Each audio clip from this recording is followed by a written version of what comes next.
After 3 long weeks of bug smashing in the dreaded trenches of GG Script, fighting against the vile code of the giant flying spaghetti monster, we finally defeated their army of bugs, pushing through the front line and vanquishing our foe.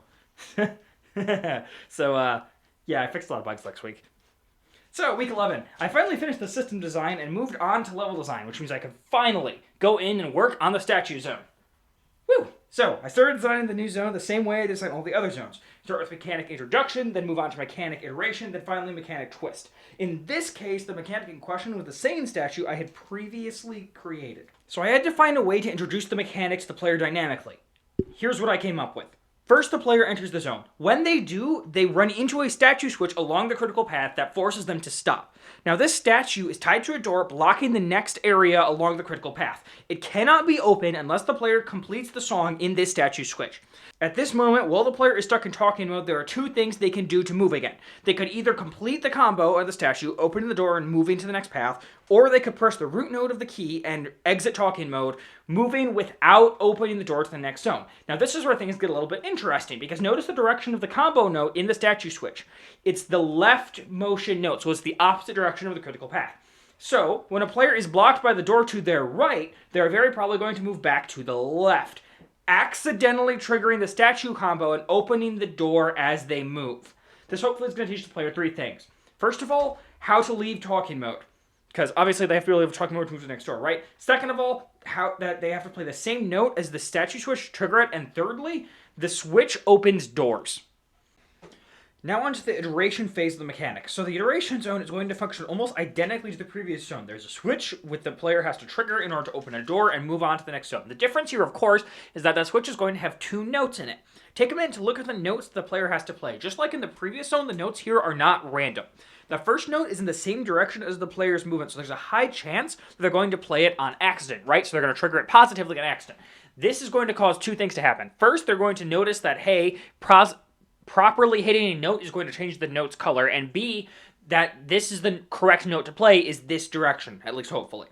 The second note is in the opposite direction of the critical path, and this is for two reasons. The first of which is that the player has already seen notes going this direction, right? They're going to more easily realize that the note they have to play is the one they've previously seen. The second is that by contrasting opposite directions, we highlight directionality of the notes to the player, further cementing the fact that direction is important. With this finished, we move on to the twist stage of mechanic development. In this case, the twist is a corruptor. Just like before, there's a switch the player has to complete before moving on to the next zone, but this time it is corrupted before they can get to it. Now, I made sure the player is not just thrown into a fight with a statue enemy out of nowhere, because A, that would be really, really hard, and B, that's no fair. So, to facilitate this, I actually have the statue get corrupted before either the player or the statue can access each other.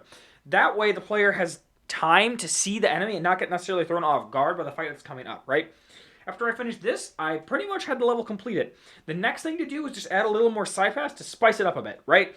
So I thought it would be really cool if there was a zone that was harder than the other zones in this area. Something that higher level players could use to skip a lot of the content that's coming up here. So I went in and I made a very difficult statue combo. And actually there's a lot of hidden things in this combo if you look at it.